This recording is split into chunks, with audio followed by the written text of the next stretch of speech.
Oh, bonjour, vous allez bien? Yoga, un personnage qui en a fait pleurer plus d'un. Un personnage tragique. Possiblement plus encore que le personnage du Phénix. Enfin, je dis ça, mais on va pas se lancer dans un concours de qui a le plus souffert. Parce que c'est exactement comme classer les chevaliers de bronze, c'est un débat qui n'irait nulle part. Pour parler de notre chevalier des glaces préféré, je vais encore une fois alterner entre l'anime et le manga. Je précise aussi que c'est uniquement celui de Senseiya. Je ne prendrai donc en l'heure pas compte des spin-offs. Enfin, en tout cas pour les personnages principaux, leur traitement dans les spin-offs fera l'objet d'une autre vidéo. Yoga est le personnage qui est le plus mis face à des décisions impossibles. Il est toujours confronté à des choix dont la seule issue est qu'il en pâtisse. On va en parler tout au long de sa Pandora Box. Mais s'il y a bien quelque chose qui caractérise ses combats les plus notables, c'est l'amertume. Bon, avant de parler de son développement, on va se pencher sur son nom, Yoga. En japonais, ça signifie glacier. Simple et efficace. Son nom, il est premièrement choisi pour son apparence en froid. Amusant que Kurumada ait en réalité fait de Yoga son personnage le plus sensible. Dans l'anime, Shun est en effet montré comme largement plus sensible que Yoga. Mais dans le manga, c'est tout l'inverse. Enfin, on en reparlera quand on abordera Shun, donc pas tout de suite. Yoga, il est russe. Enfin, il est métis russe du côté de sa mère et japonais du côté de son père. Kurumada voulait un guerrier avec le froid en thème. La Sibérie semblait donc une bonne idée. Ensuite, il ne faut pas oublier que Yoga est le chevalier du cygne. Et si on pense cygne, on pense aussi lac des cygnes. Vous connaissez, j'espère, hein, c'est le célèbre ballet russe. Vous savez, Tchaïkovski, etc. D'ailleurs, Yoga, pour exécuter sa poussière de diamant, il propose une sorte de danse. Ce qui vient évidemment en lien avec le lac des cygnes. Ce ballet raconte l'histoire de Siegfried et Odette, elle-même transformée en cygne. Histoire tragique finissant par la mort des deux personnages principaux. Et ne peut-on pas dire que l'histoire de Yoga est profondément tragique? Je veux dire, est-ce qu'il y a un arc qui finit bien pour lui? Même dans le film de la Pomme d'Or où on aurait pu rendre Yoga un petit peu heureux, eh bien la fille avec qui il pourrait entrevoir une sorte de relation amoureuse finit par être l'antagoniste du film. Non, je vous jure, il a vraiment pas de bol. S'il devait jouer au loto, lui il perdrait, par contre tous les autres joueurs gagneraient. Mais le lac des cygnes, ça a aussi un lien avec la mort. Et ça colle pas mal avec Yoga. Intéressant de noter que Kurumada attendait à ce que le cliché du russe froid et distant permette au lecteur d'imaginer une personnalité pour Yoga. Et tout ça pour rapidement tordre le cou aux clichés sur lesquels on a tous sauté. Et ça les amis, c'est un tour de force de manipulation de son audience de la part de notre cher Kurumada. Sa constellation protectrice, c'est le cygne. Et bon, pour l'origine de la constellation, bah ça va plus ou moins dans tous les sens. Premièrement, Zeus s'est changé en cygne pour séduire la reine Leda. D'ailleurs, c'est de cette union que naîtra Hélène. Et par là, j'entends bien l'Hélène de Troie. Mais ouais, c'est une légende autour d'un dieu qui se change en cygne pour ramener une reine visiblement zoophile. Vous m'excuserez, mais je vais chercher ailleurs. Autre origine possible, Orphée qui après sa mort se transforme en cygne. Et ça on aime bien. Et le lien avec Yoga, il est évident. En effet, Orphée il est caractérisé entre autres par un deuil qu'il n'arrive pas à faire. Ensuite, comme autre origine possible, Cygnos, fils de Poséidon, mort dû à la guerre de Troie qui se change en cygne après avoir vu son ami se faire emporter dans le fleuve Éridan, à cause de Zeus. Encore une fois, il y a un lien avec la mort, mais surtout avec le deuil. Mais le cygne, ça représente quoi exactement? C'est un symbole d'amour, de beauté, de fidélité, de transformation, de transition, mais aussi de dualité. Et là, je vais m'attarder surtout sur deux symboliques, la dualité et la transformation. Pour la dualité, ça peut être mis en lien avec les choix difficiles que Yoga devra faire durant sa vie. Pour la transformation, cela peut être mis en relation avec l'évolution de Yoga, passant d'un antagoniste à un chevalier prêt à affronter son mentor pour défendre Athéna. Car ouais, dans le début du manga, c'est bien un antagoniste. Le cygne a une autre symbolique dans la mythologie grecque, car il s'agit de l'animal lié à Apollon et à Aphrodite. Mais le plus intéressant par rapport à Yoga est la symbolique du cygne dans le monde celte. Les Celtes voyaient les cygnes comme des guides spirituels reliés au monde supérieur. Et là, on peut y voir l'armure du cygne guidant Yoga au travers de ses combats éprouvants. On sait que les constellations protègent leurs chevaliers. De ce fait, cette signification irait comme un gant à Yoga. D'ailleurs, petit fun fact, vous saviez que jusqu'à la Renaissance, la constellation du cygne était la constellation de la Poule. Cette constellation, elle est aussi surnommée à la Croix du Nord, tout simplement car en forme de croix et se trouvant sur l'hémisphère nord, donc en opposition à la Croix du Sud. Mais ce nom est une indication du choix de Kurumada de lui donner des pouvoirs liés au froid. Bon, si on parlait de l'armure justement, dans le manga elle est bleue. Évidemment, le bleu est la couleur du froid. Mais au Japon, le bleu est la couleur du calme, de la pureté et de la fidélité. Mais c'est aussi une couleur qui est utilisée pour repousser les esprits. Elle a une vertu protectrice. Elle est aussi associée aux samouraïs. En Chine, cette couleur est symbole d'immortalité. Et la glace aussi est un symbole d'immortalité. En effet, là on fait référence aux glaces immortelles que l'on peut retrouver dans les légendes. Mais aussi aux glaces qui ne fondent jamais peu importe les saisons, que ce soit sur la banquise ou sur les monts les plus hauts. Cette couleur était aussi utilisée dans le kabuki, le théâtre traditionnel japonais, dans le but de représenter les esprits mais aussi les personnages importants. L'art du manga prenant une grande partie de ses bases dans les représentations de kabuki, cela semblerait pas étonnant que Kurumada y fasse référence. Là on a déjà quelques liens à faire avec Yoga. Le calme, check. La pureté, oui c'est assimilé à la neige et à la glace, donc ça passe. La fidélité, au vu des combats de Yoga, oui c'est valide. Et pour ce qui est de personnages importants, bah oui ça aussi évidemment, check. À noter que la couleur de l'armure de Seiya est la même. En effet leurs deux armures sont bleues, bien que leur caractère soit totalement différent. En effet, comme expliqué un petit peu plus tôt, cette couleur elle a plusieurs significations possibles. Certaines collent plus avec Yoga et d'autres plus avec Seiya. Dans l'anime, la couleur de l'armure de Yoga elle est grise chromée ou blanche. Ça dépend un peu des interprétations. Techniquement, cette confusion n'est due qu'à des contraintes techniques. Cependant, dans toutes les représentations actuelles, elle est montrée comme blanche. Concernant le blanc, au Japon, c'est une couleur qui symbolise la pureté, mais aussi la religion. Et ce qui nous intéresse le plus, elle représente le deuil. Le blanc est traditionnellement la couleur des habits funéraires. Cette couleur, elle représente la fin d'un cycle. Mais bien entendu, ça fait écho à Yoga qui ne connaît que trop bien le deuil. Personnage qui est bien trop habitué aux rites funéraires et qui représente l'héritage des personnes qu'il a lui-même enterrées. Bon, et si on parlait de la forme de son armure? Petite anecdote un peu drôle, l'armure du cygne, comme l'armure du dragon, possède un bouclier. Mais est-ce que vous saviez que malgré la réputation de solidité du bouclier du dragon, eh bien le bouclier du cygne a été moins souvent brisé que celui du dragon? Évidemment, cela n'implique absolument pas que celui du cygne est plus résistant. Dire cela relèverait du sophisme. Mais il est drôle de constater que l'emphase sur la solidité du bouclier du dragon a mené à ce que pour qu'un adversaire ait l'air dangereux, il soit en capacité de détruire ce bouclier. Le bouclier de Yuga n'ayant absolument pas cette réputation, il n'a jamais été utilisé comme étalon de puissance pour un antagoniste, et donc par conséquent moins souvent brisé. Mais son armure dans la globalité, eh bien là, comme pour les autres, dans le manga et l'anime, elle est différente. L'anime nous montre une armure assez couvrante, même si moins couvrante que pour les autres chevaliers. En effet, pas de protection aux cuisses et pas de casque complet, ce qui est à l'opposé du manga qui nous montre une armure un petit peu plus couvrante que pour les autres. En effet, notre bon Yoga a des protections aux chevilles, ce qui dans le langage de Kurumada signifie qu'il est plus fort. Encore une fois, puissance évocatrice. Je sais bien, je me répète tout le temps, mais là c'est vraiment très important, car c'est un élément fondamental dans cet univers. Et on peut se demander pourquoi dans le manga il bénéficie d'un tel traitement. Eh bien car Yoga est le premier personnage présenté comme un antagoniste. En effet, dans le manga, il n'est pas revenu sans raison au Japon. Il a été envoyé par Camus dans le but de tuer les renégats et Saori Kido. Car premièrement, les chevaliers se sont tirés avec leurs armures sans autorisation. Secondement, ils se livrent à des combats par intérêt personnel. Et on rappelle que les armures, elles doivent servir la justice. Et enfin, et probablement le pire, ils dévoilent l'existence des chevaliers d'Athéna au monde entier, rendant leur situation extrêmement délicate. Car là, en vrai, ils risquent le sanctuaire entier avec leurs conneries. Tu m'étonnes que le peuple, il était pas content. Bah ouais, imaginez-vous, il y a 1/10 de votre armée qui fout le camp pour participer à des combats clandestins. Non mais imaginez si Poséidon et Hadès apprennent ça. Et c'est l'invasion directe. À ce moment-là, le grand peuple, il est pas méchant du tout. Il agit juste comme un leader est censé agir, ni plus ni moins. Enfin, dans le manga, hein, parce que bon, dans l'anime, c'est vraiment un enculé. Mais donc pour en revenir à la situation, arrêter cette mascarade était indispensable. Et Yoga y était invité. Bien que ce dernier refusait catégoriquement de participer à ce tournoi sans fondement, il était logique que ce soit lui l'envoyé du sanctuaire pour mettre un terme à tout ça. Et surtout pour bien punir Saori. Il devait donc à cet instant montrer une différence de puissance entre lui et les autres. Alors bien entendu, le combat contre Ichi de l'Hydre montre sa puissance, mais avant cela, ça devait déjà être palpable. Tout simplement car Yoga, il fallait qu'il soit craint par le public. Néanmoins, malgré son air impassible, dans le manga, lors de sa première apparition, la première chose que fait Yoga est ce qui le caractérisera tout au long du récit. Aller voir un proche décédé. Dans le cas présent, sa mère. Dès sa première apparition à visage découvert, la thématique de Yoga nous est annoncée.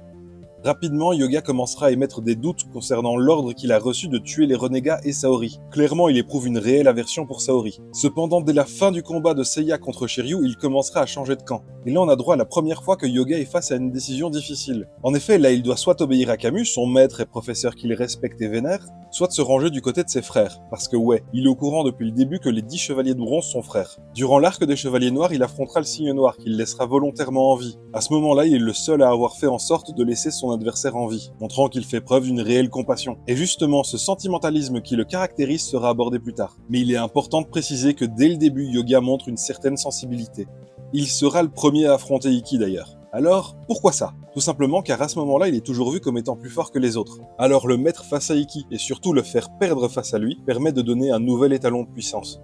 Mais ce combat, il est intéressant, car Yoga, il avait avant l'arrivée d'Ikki la même intention meurtrière, ces deux-là étant les plus aptes à se comprendre, d'autant plus que les deux sont au courant de leurs origines. Et ajoutons à ça que les deux sont sentimentalement complètement perdus à ce moment-là. En effet, Yoga ne sait pas encore quel camp choisir, les chevaliers de bronze ou le sanctuaire. Et après son combat contre Babel du Centaure, eh bien Yoga il le précise. Le sanctuaire, il lui a imposé un camp. Mais à aucun moment, c'est lui qui l'a choisi. Dans l'arc des Chevaliers d'Argent, il n'a pas droit à un combat que l'on pourrait considérer comme mentalement complexe. Mais ça vient du fait que dans le manga, l'arc des Chevaliers d'Argent est particulièrement court. Les combats, ils sont expédiés et Yoga n'en a quasiment pas durant l'arc. Il a un combat contre Babel et c'est tout en fait. Yoga apparaît bien contre Argol, mais à part se faire pétrifier, il fait rien. Ah oui, dans le manga, Yoga il est présent lors du combat contre Argol. Il fait rien, mais il est là quoi. Donc non, il n'a pas vraiment de combat éprouvant dans cet arc. Enfin, dans le manga, car l'anime a pensé à nous proposer un maître alternatif, le Chevalier Cristal. Arc certes très beau, car Yoga se voit contraint de tuer son maître manipulé par le grand peuple, mais cet arc d'un point de vue narratif me pose problème. Alors donner à Yoga une difficulté psychologique dans cet arc, je dis pourquoi pas. Un mentor alternatif, ma foi, pourquoi pas. Cela n'empêche pas Camus d'être aussi le maître de Yoga au final. Cependant, il me pose deux énormes soucis. Premièrement, il dévoile l'illusion démoniaque du grand pop. Capacité étant censée être une surprise lors de la montée des 12 maisons. Si on voit cette attaque dans un arc filler, on sait qu'elle reviendra plus tard. Et secondement, ça fait doublon avec le combat contre Camus. Et donc l'effet sur le spectateur au moment du combat contre Camus, il est forcément amoindri. Quand on voit un film pour la deuxième fois, on n'a pas du tout la même expérience. Enfin bref, j'arrête de râler. Après l'arc des Chevaliers d'Argent, sans la moindre envie de se mêler à nouveau des histoires de Saori, Yoga repart en Sibérie. Il ne reviendra que parce que Camus lui laissera un message, lui indiquant de rejoindre au plus vite le sanctuaire. C'est d'ailleurs dans la maison de la balance que Camus le retrouvera. Ce dernier voudra le tester pour voir s'il est capable d'aller au bout de sa mission. Et malheureusement, à ce moment-là, Yoga s'en révèle incapable, car beaucoup trop sensible. En effet, Yoga il ne voulait pas tuer ses adversaires, et ce malgré le fait que Camus lui révèle être le responsable du séisme qui entraîna le bateau de sa mère vers les profondeurs, dans des eaux beaucoup trop profondes pour que Yoga puisse un jour atteindre à nouveau sa mère. Après l'avoir vaincu, Camus l'enferme dans un cercueil de glace, faisant au passage pleurer tous les spectateurs. Faites pas genre, moi comme vous, on a tous pleuré à ce moment-là. Parce que dans l'animé, il y avait tout. Le combat fratricide, les larmes de Yoga et de Camus, la musique triste. La mise en scène était au max pour nous faire chialer comme des madeleines. Citez-moi un épisode plus triste que celui-là. Yoga sera libéré par Shiryu et sauvé par Shun, ce dernier sacrifiant son cosmos pour le réchauffer. Cet événement scellera l'amitié entre Yoga et ses frères. C'est après ça que Yoga nous proposera son grand discours sur les rêves, l'amour, l'espoir et l'amitié. Discours souvent imité mais jamais égalé. Un classique parmi les classiques, devenant un code du genre. Bref, l'affrontement entre Yoga et Milo, il est très spécial. Milo, il est parfaitement au courant des intentions de Camus, les deux entretenant de très bonnes relations. Milo affirmera à Camus que Yoga est digne de se battre contre lui. Camus lui répondant qu'il appréciait le respect qu'il témoignait envers son disciple. Yoga alors, sous les encouragements de Camus, arriva à atteindre le 7e sens, gelant complètement l'armure de Milo. Yoga est d'ailleurs le dernier à atteindre le 7e sens. Et c'est logique, compte tenu du fait que Yoga n'avait pas encore de raison de se battre avant le sacrifice de Shun. Dès que ce dernier comprit la valeur de ses relations, il arriva à atteindre le 7e sens. Lors de son combat final contre Camus, il atteindra le zéro absolu. Dernière leçon que ce dernier souhaitait apprendre à Yoga. Malheureusement, il y laissera sa vie, mais confiera à Yoga son savoir ainsi que son armure du Verseau. Un combat plus que difficile et ce des deux côtés. Un combat d'une amertume sans pareil. Cependant, ce qui est à noter, c'est que Yoga, au moment où il se met en position de l'exécution de l'aurore, il montre qu'il est arrivé au niveau de Camus. C'est à ce moment-là que Yoga achève sa formation de chevalier. À ce moment-là, Camus ne le voit plus comme un élève, il le voit comme un ami, comme son égal. Et c'est ça qui est beau. À la fin, il lui témoigne du respect, ainsi que de l'amour. Un ultime examen de la part de Camus, dans le but de savoir si Yoga il était prêt, s'il était capable, s'il avait assez de motivation et de dévotion pour sauver Athéna, s'il était prêt à tout sacrifier pour sa mission. Car c'est ça les chevaliers, c'est des personnes qui se dévouent corps et âme à leur mission, à leur idéal. Et pour la suite, il va falloir reparler de l'anime, parce que là, on va parler de l'arc Asgard. Yoga, il est envoyé en éclaireur à Asgard. Il sera capturé, torturé puis sauvé par Freya, la princesse flamme en VF. Ce qui, une fois de retour au Japon, lui permettra de donner des informations importantes à Saori. Mais surtout, dans ce chapitre, il fera la rencontre d'Agon. Et là, Yoga sera contraint à affronter un ennemi qui maîtrise presque autant la lave que la glace. Mais surtout, il prendra part, un peu malgré lui, à un triangle amoureux malsain entre Agon, Freya et lui quoi. Alors évidemment, ce triangle amoureux, il n'existe que dans la tête d'Agon, aveuglé par la jalousie. Il était même prêt à tuer Freya tellement il était dégoûté de la situation. Cependant, Yoga, tout au long du combat, ne cherche qu'une seule chose, raisonner Agon, comprenant très bien que dans cette histoire, personne ne sortira gagnant. Yoga est tiraillé entre son devoir et son amitié pour Freya, tout comme Agon est tiraillé entre son amour pour Freya et son devoir. Agon et Yoga, à ce moment-là, c'est deux faces d'une même pièce. Agon sera d'ailleurs le seul à être enterré après sa mort, montrant la tristesse qu'éprouvait Yoga par rapport à cette situation absurde. Cet arc, il est aussi inspiré de l'arc des Blue Warriors dans le manga. Arc se passant à Bluegrad, où Yoga est démarché par les Blue Warriors. Ces derniers nécessitant son aide pour envahir le sud, souhaitant apporter des conditions de vie plus paisibles pour leur peuple. Il sera capturé, puis torturé, puis enfin sauvé par Natasha, leur princesse, qui d'ailleurs porte le même nom que la mère de Yoga, nom qui sauvera Alexar, chef des Blue Warriors, durant son coup d'état. Parce que ouais, là aussi c'est une histoire de manipulation et de coup d'état. Alexar tuant son père, chef de Bluegrad, dans le but de justement d'envahir le sud, quoi. Mais donc le nom de Natasha sauva Alexar, Yoga souhaitant lui laisser une chance par sympathie pour elle. Enfin, on parlera en profondeur de ce chapitre dans une vidéo dédiée. Mais vraiment pas tout de suite, car la liste de courses là actuellement elle est super longue. Mais avec cet arc, Kurumada il nous montre ce que Yoga pourrait être en tant que personnage principal. Il nous montre la dynamique que Yoga aurait avec ses ennemis. Et là c'est intéressant parce qu'il ne pense pas du tout comme Seiya. Il éprouve de la compassion pour tout le monde et cherche à comprendre. Je veux dire, même Alexar qui est une sombre merde, il va décider de lui donner une seconde chance. Et ça caractérise vraiment bien Yoga. Bon par contre après concernant la chronologie de cet arc, c'est compliqué. Mais on en reparlera, comme j'ai dit, il y aura un Pandora Box autour. Le chapitre Poséidon mettra aussi Yoga à l'épreuve, car il sera premièrement berné par cette saloperie de Kassa se déguisant en Camus pour le piéger, mais surtout lui faisant avoir un gigantesque faux espoir lorsqu'il se réveille et se rend compte que tout était faux. Et secondement, il va devoir affronter Isaac, son ami d'enfance qu'il pensait mort après que ce dernier lui ait sauvé la vie. Un combat qui en réalité n'en était pas un, Yoga essayant de toutes ses forces de raisonner Isaac. Il lui laisse même lui crever un œil en guise de compensation, car il est la raison pour laquelle Isaac est borné. Et pendant ce temps-là, Isaac il fait tout pour pousser Yoga à bout. Et c'est au moment où Isaac s'en prend à Kiki que Yoga se réveille et décide enfin de se donner à fond contre Isaac. Et avant de canner, il lui parle du véritable ennemi du chapitre, Kanon. On ne saura jamais avec certitude que ce soit dans le manga ou dans l'anime quelles étaient les véritables intentions d'Isaac envers Yoga, Kurumada ayant préféré de garder ça assez flou et libre d'interprétation. On peut s'accorder sur le fait qu'Isaac a potentiellement essayé d'endurcir Yoga durant son combat, mais rien de sûr. Là, on parle vraiment que de conjoncture. À la fin du chapitre Poséidon, dans le but de combattre Poséidon et surtout de détruire le pilier central, il portera l'armure de son maître, l'armure du Verseau. Et au moment où l'armure lui est envoyée, c'est très clair. Il s'agit de Camus qui envoie son armure à Yoga. Avec ce très court passage, la passation de flambeau se fait. Yoga n'est plus uniquement le chevalier du cygne. Il doit aussi porter l'héritage et la responsabilité du Verseau. Bon, chapitre Hades. Là, l'anime et le manga ne racontent pas du tout la même chose. Dans l'anime, après avoir vaincu les 3 chevaliers d'argent vêtus de surplis, il rejoint le sanctuaire où il apportera assistance aux chevaliers d'or. Et surtout, il pourra revoir Camus, avec qui il aura un bref échange. Dans le manga, Yoga arrive bien plus tard, et malheureusement, il n'arrive pas à temps pour pouvoir parler à Camus. Ce dernier se transforme en poussière lorsque Yoga tente de le prendre dans ses bras. Ce qui, selon moi, apporte encore plus de tragique à cet arc. Car les retrouvailles entre Yoga et Camus, c'est quelque chose que les fans voulaient absolument voir. Et faire échouer Yoga à quelques secondes près, certes c'est très frustrant, mais ça ajoute énormément au tragique. Et de ce fait, ça complexifie l'histoire. En réalité, c'est un point positif. Bon, malheureusement, après ça, Yoga est complètement absent. Encore une fois, l'arc Hades, c'est un arc qui est là pour faire briller tout le monde. Tout le monde, sauf les personnages principaux. Dans l'arc Elysion, il aura au moins l'honneur avec Shiryu de tuer Hypnos. Ce qui lui permet de rester un petit peu digne dans un chapitre où il n'a fait qu'être en retard. Car même au moment du sacrifice des 12 chevaliers d'or, il était pas là. Bah ouais, il était pas encore arrivé. Mais est-ce que ça aurait été mieux de voir plus les bronzes? Eh ben honnêtement, je pense pas. L'arc Poséidon est déjà une répétition du développement acquis durant les arcs précédents. Pour moi, c'est pas pour rien que cet arc n'est pas très apprécié. L'arc Poséidon, dans le manga, il n'est proportionnellement pas plus court. Et clairement, il n'est pas plus rushé que les autres arcs. Enfin, dans le manga, je veux dire, car dans l'anime, il est clairement rushé. Mais le souci est que l'arc Poséidon ne fait que répéter ce qui a déjà été dit avec nos personnages principaux. Dans l'arc du sanctuaire, les chevaliers de bronze avaient quasiment tous atteint une sorte de conclusion. Alors oui, selon moi, développer d'autres personnages, c'était clairement la chose à faire. En parlant de développement, dans le manga, Yoga est montré comme le personnage qui baisse souvent les bras. Là où dans l'anime, ce rôle, il est attribué à Shun. Mais vous en faites pas, on en reparlera durant la Pandora Box sur Shun. Avant de conclure, on va parler des capacités de notre Mr. Freeze. Premièrement, la poussière de diamant, son attaque fétiche. Cette attaque, elle est inspirée du poudrin de glace, qui est une pluie de minuscules cristaux de glace. C'est un phénomène courant mais peu connu, endémique des zones arctiques. Et ça prouve que Kurumada, il a vraiment bien fait son job de recherche lors de sa création de personnage.